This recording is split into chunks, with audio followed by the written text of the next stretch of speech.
माझा एक प्रश्न आहे, बोल ना दादा. ह्या जगात देव मोठा की निसर्ग मोठा? अरे खूप महत्वाचा प्रश्न विचारला यार तुषार तू आज.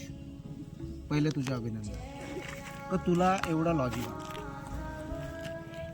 तुषार, हा जो विषय आहे ना आपला एकदम संवेदनशील विषय आहे.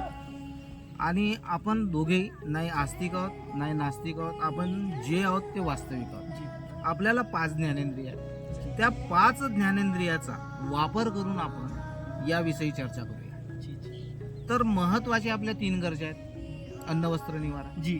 कुठून पूर्ण होतात? निसर्गातून. निसर्गातून. त्याच्यानंतर आपल्याला आरोग्याची महत्वाची गरज आहे. तिच्यासाठी लागणारी मेडिसिन कुठून मिळते? निसर्गामधून. निसर्गामधून. बरोबर. जी. हा जो जेवढे काही जीव जन्माला येतात कुठून कोणत्या पद्धतीने येतात? निसर्गातून. निसर्गातून. मेल्यानंतर माणूस कुठं विलीन होतो? निसर्गात.